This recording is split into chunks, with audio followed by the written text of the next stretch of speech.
As is always the case, there are more seats in the vicinity. I would encourage you to find one. There are seats emerging at the back. There are always seats near the front in any church gathering, so there's some more seats at the front. And as we gather, please do get yourself a cup of coffee or water. I've heard rumors of pink lemonade. And there are books available, copies of Margaret Langford's wonderful book, The Celebration of Our First 100 Years. They're here in the hall and also outside. I think if you came in the hall, you're qualified for hardback, for a hardcover, and then it's soft if you leave.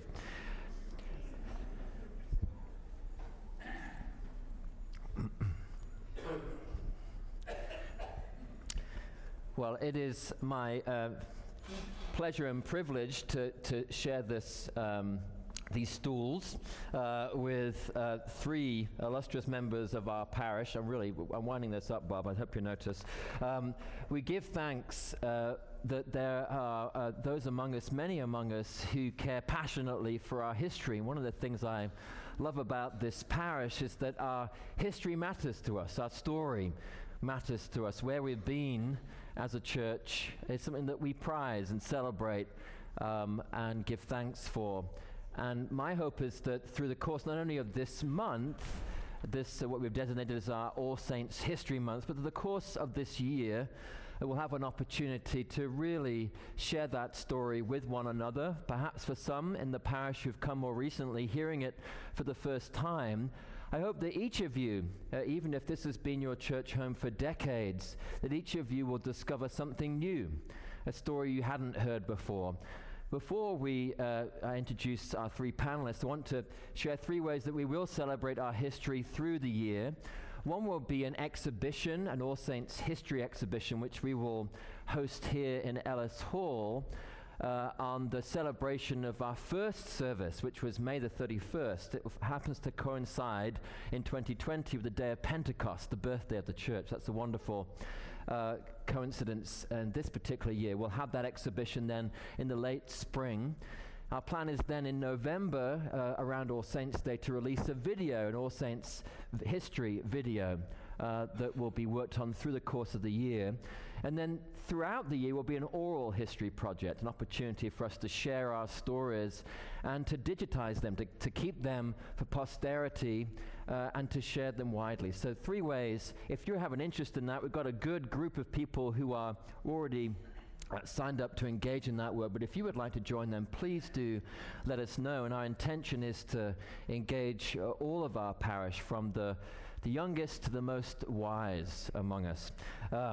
So this morning we're beginning this History Month by having a conversation with those who either work with history, if you like, whose professional expertise is to think about the past or to uncover or discover the past and tell that story, and I should say, two of our parishioners who have written histories for All Saints, who have been part of our history writing here in the parish. Margaret Langford is to the furthest to my right. Margaret has, I won't say unique, but a fairly unique, perhaps almost unique family history here at All Saints, and she'll share more about that. It's a wonderful history, and so it's very fitting that Margaret would be the one to write the history of our first 100 years. We have Dave Crass, who is with Jeannie, the fairly newly in the last few months, our parish archivists, and he'll share more about that and his work professionally within the world of history from his particular professional perspective. And Bob Miller, immediately to my right, who will share later on in the month his particular perspective during the civil rights era and his journey with All Saints that began as part of that era in the church. I wonder if you could offer a warm round of applause to each of our panelists.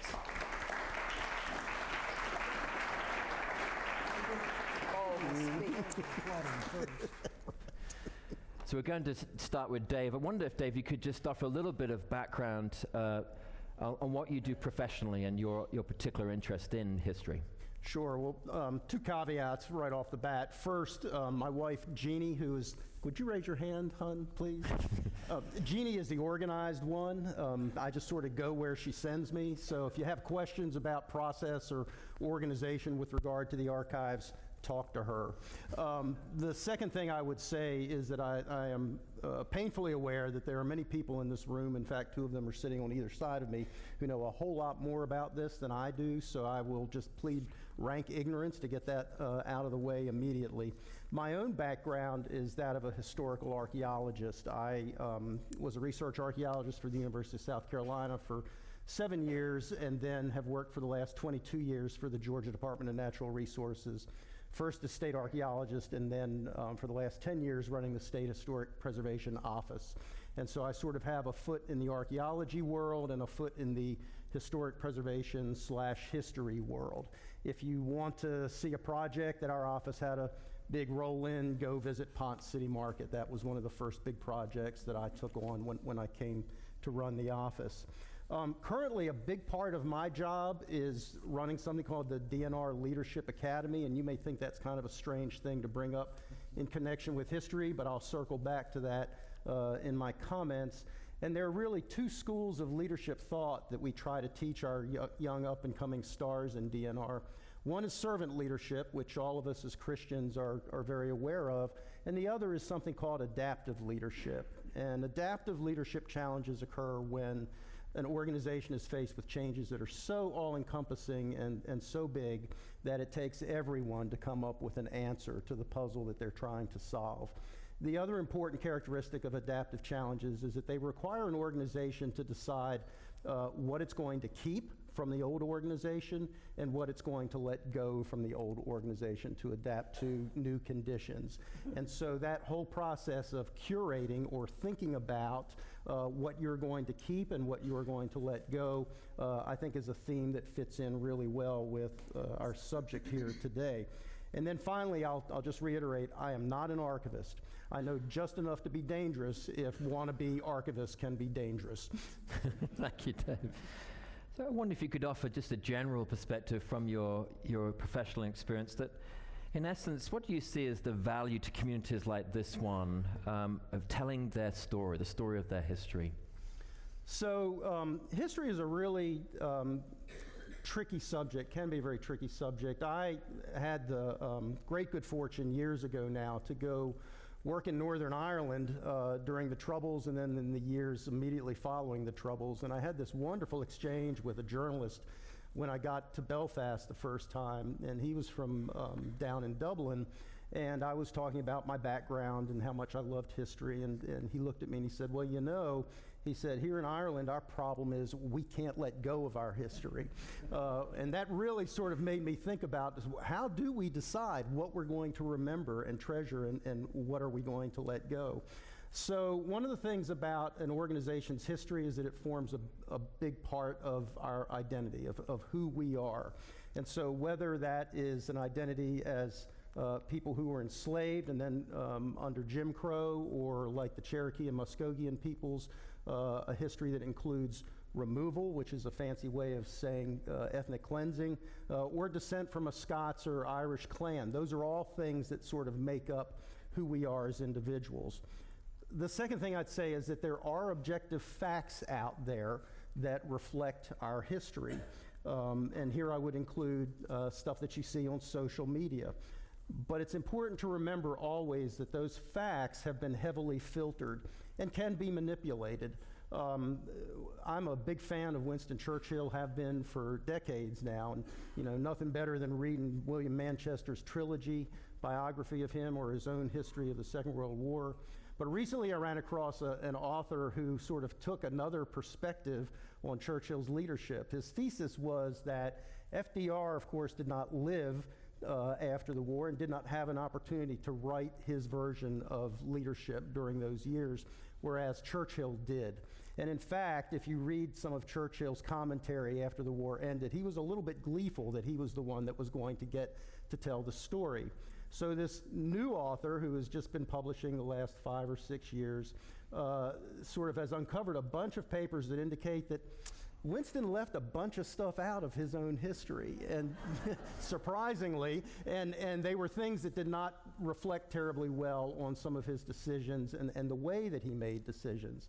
Now, to me, as someone who admires both Sir Winston and FDR, that doesn't mean Sir Winston is a lesser person. In fact, that makes him much more human to me, much less of an icon and someone who struggled with ego and all the same things that we all struggle with. So all of that is to say that what we don't read or don't see on social media can be just as important and just as informative as the things that we do see through these various filters that exist. Dave, I wonder if you could, I know it's only been a short while that you and Jeannie have worked on the archive, but what has struck you about it, what in terms of what All Saints has chosen to value about its past? So this is necessarily very impressionistic. As I said, I don't know the archives nearly as well as probably half the folks in this room do. And I really want to call out the Pattons in particular, who really got those materials organized.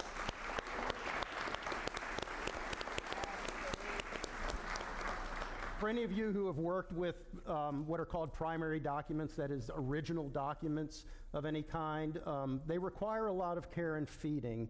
And I have to hand it to the Pattons and the folks who help them, because all of our archives are housed in what are called archivally stable media, which will help preserve them. And we'll be looking going forward at some of the most critical documents that may need some conservation measures. It's not terribly expensive, but it's important to keep those original documents. I guess the way I would characterize the collection insofar as I understand it so far is it's very, very broad, and its nature changes through time. It's really interesting to look at.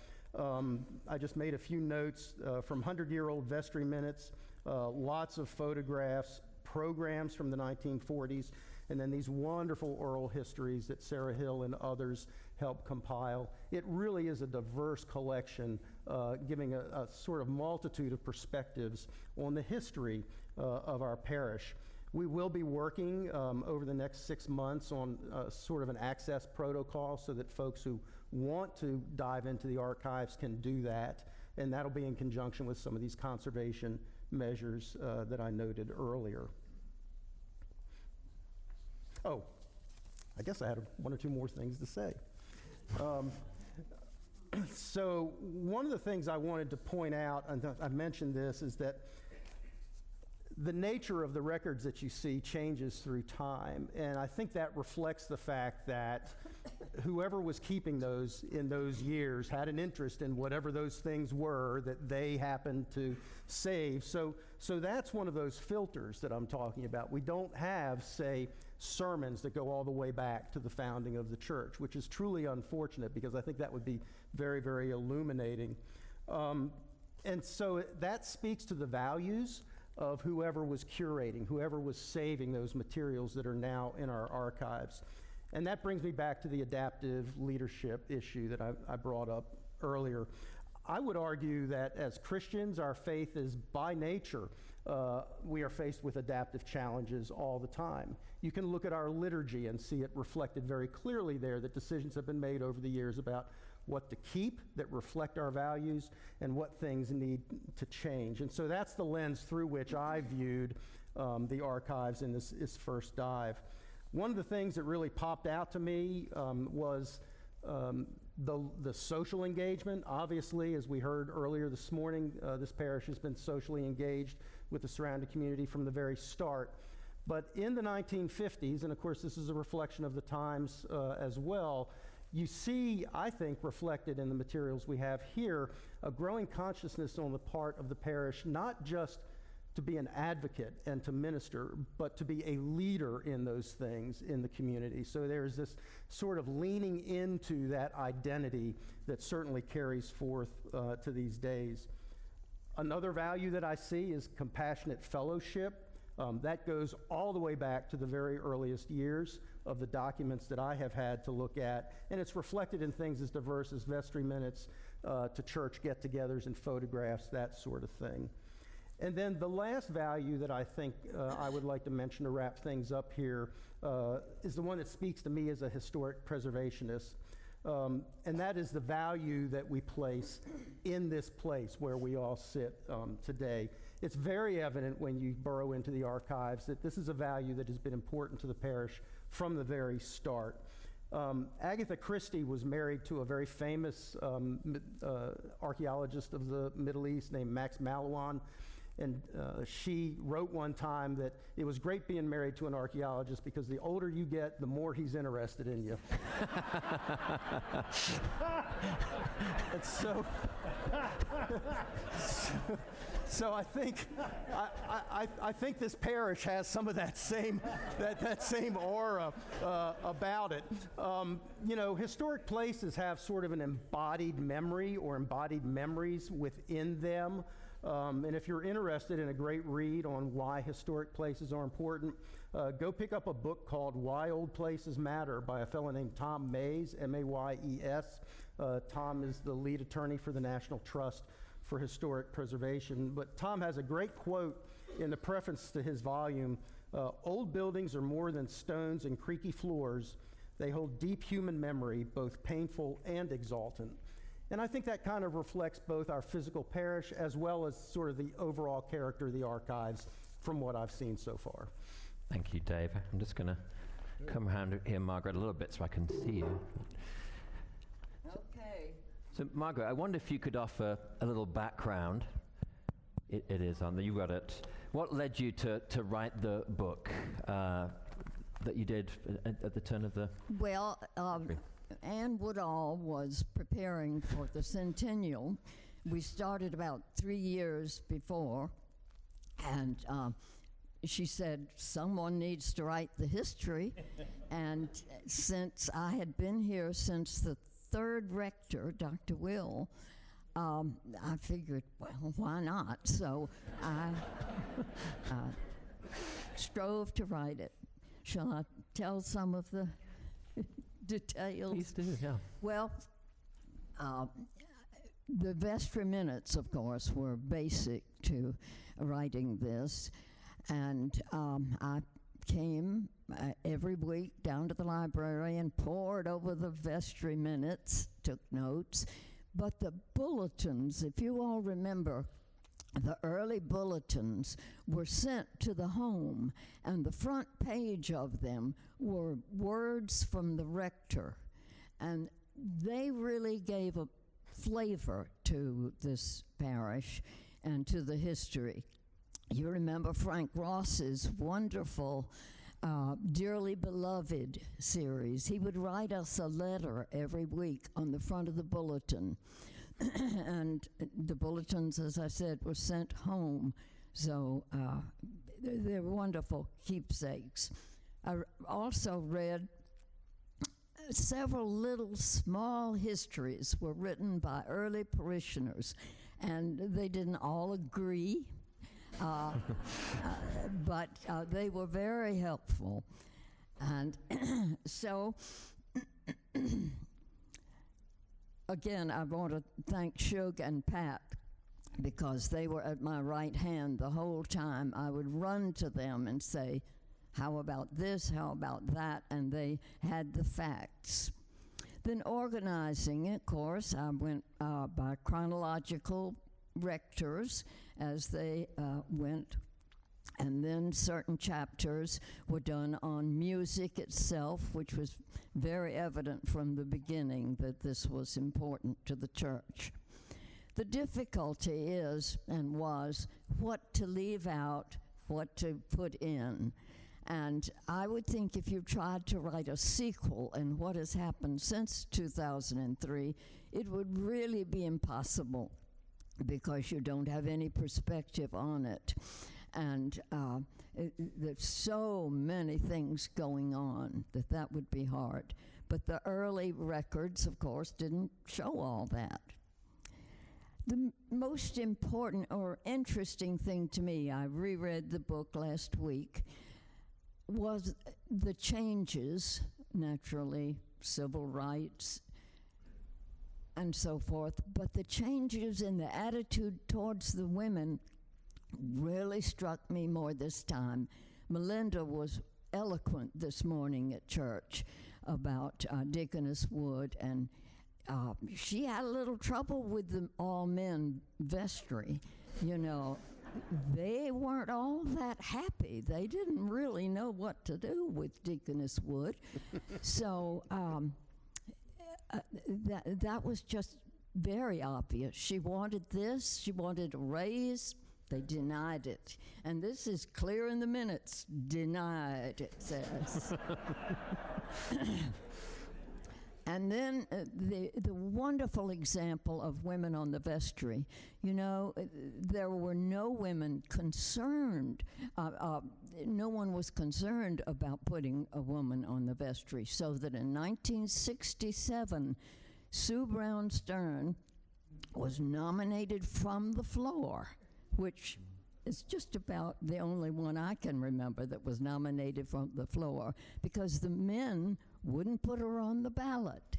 So she won by just everybody there, sitting there at the meeting. And of course, that was the beginning of great women's participation. And then the church was very segregated into men and women. The men of All Saints had their little things they did. And the women of All Saints had the wonderful array of chapters where they met and had missionary projects and made things, and it was just a wonderful time. But there were men of All Saints, women of All Saints. Well, Harry Pritchett came in and said, no, no, no, we are going to be the people of All Saints. And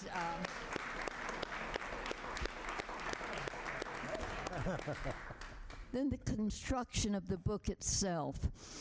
I read several histories of other churches. Some of them were coffee table books. Some of them were just rather dry, page after page of what happened.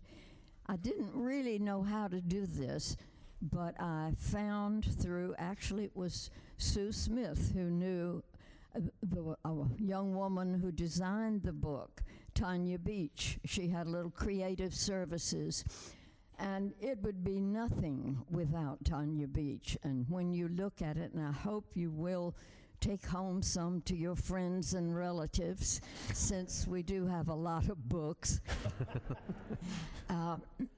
Tanya just had the beautiful sense of design, and she helped me put in things besides pictures. Even drawings that children did that were just excellent. But the number of decisions that had to be made really is staggering. She would call up and say, now, do you want the page number to be in the middle, or the left-hand corner, or the right-hand corner? So I had no idea there were so many decisions. She chose the wonderful photographer that did the inside section of color photos, and you will look at those again. They are exquisite. She had an outside editor come in and look at it, and he or she made some decisions, and I said, Tanya, she's changed my language. This isn't me. So we dispensed with the editor.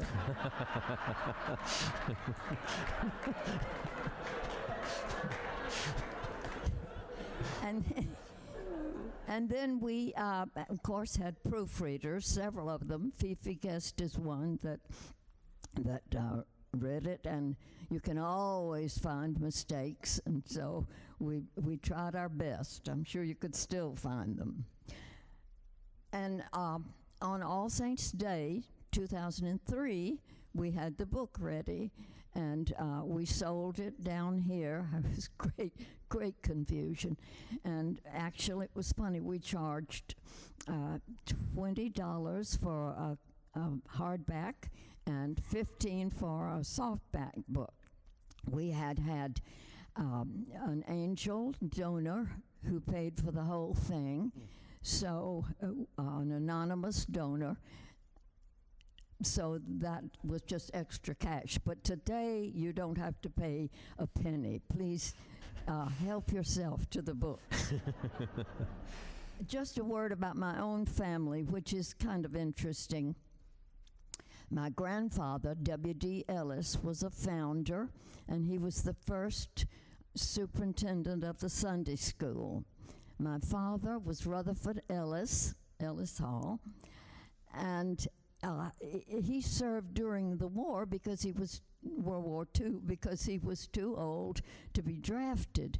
So he was junior warden for 3 years running, and then senior warden for 2 years running. My mother's story is most interesting. She was not a churchgoer. I would have called her perhaps an agnostic. But when Matt Warren came, he just lit a fire. And she was very talented with drama and writing. And Matt said, well, I know you're not a churchgoer, but I'd love to have you come teach Sunday school and teach drama, get the children involved in giving plays and things. She did that, and she was baptized at age 40 and confirmed right after that. And she made a circle of steadfast friends. Dot Hall was one, Ellen Kaiser was one, and she was a real churchgoer from then on. I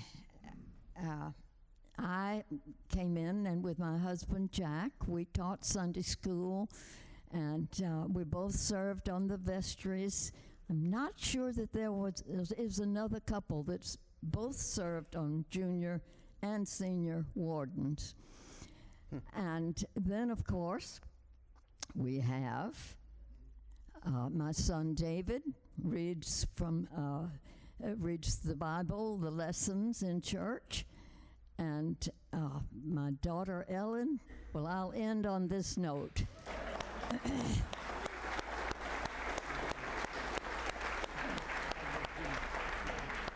What else can I say? I think that she may be the best one of all.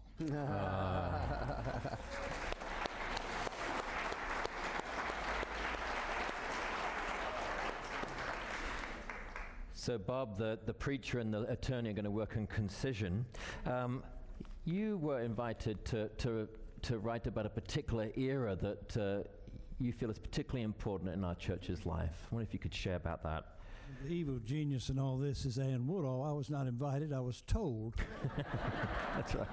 She knew I was retired, and she figured I didn't have anything to do, and an IQ above 80, and she called me and said, we're going to have these presentations during 2003 for our centennial, and we need to have one of them on civil rights. All Saints was involved in the civil rights movement, if it was, and you're going to do it. And I wasn't real sure I had to say yes, so then she took me to lunch with Mary Weishler Saint and Sarah Hill. So I felt like Daniel in a den of lions. And of course, I agreed to do it, and we talked about what's going to happen. I'll write something. And I know we're short on time, so I'm going to talk about 2 or 3 things quickly, unstructured. First, what do you do? Fortunately, in All Saints, it was easy. What's going to be your theme? Well, we'd had Judge Elbert Tuttle, the most important federal judge during the Civil Rights Movement, as a member. We had Ralph McGill, the Pulitzer Prize-winning editor of the Constitution, who's not a radical, but he was certainly more forward than almost anybody else in Atlanta, was a member. Both left other churches mad about their situation with regard to civil rights and race. And we had Frank Ross, who had no filter between his brain and his tongue. It's called Bob Miller disease. And so, you write it about those 3 people. I did all the usual stuff at Look at Records, and then when I had 11 or 12, I promised confidential interviews with 11 or 12 people, and I'm going to break the confidence on 3. First, the most delightful afternoon I had in the process was an afternoon at Canterbury Court with Mary Lynn Morgan, Ralph McGill's widow, and of course a former senior warden here, and my children's pediatric dentist. And it was absolutely delightful. She sat there and told Ralph McGill's stories and took me over to pictures, you know, the president giving him the Presidential Medal of Freedom and this picture and that, and it was wonderful. And the other was Walter Smith, the former associate here. And I got people to talk to me about taking him to lunch. Mary Lynn was the only one that turned down my lunch invitation. And he gave me a copy he had kept of Frank Ross's sermon on the Sunday after the Civil Rights Act of 1964 was passed. And it's a little dated, but it's a remarkable document now in the archives. I bet you could count on one finger the number of clergy persons in this town who on the Sunday after the Civil Rights Act was passed got up and preached and called it Releasing My Children from the Burden of Segregation. They turned this thing up.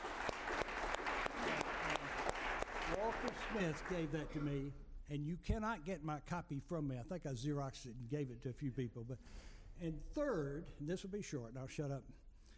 One of the former senior wardens I took lunch with, Jack Burton, retired advertising executive, son's here, and big Tar Heel, so he was close to Frank Ross because of our Tar Heels. And he was talking about Frank, and he used a word that I wanted to use 15 times in my paper. He said, you know what, Frank Ross was a provocateur. He loved stirring things up. And I said, I'll use that word over and over. That's what I did. And I've got more for you, Bob. We're okay.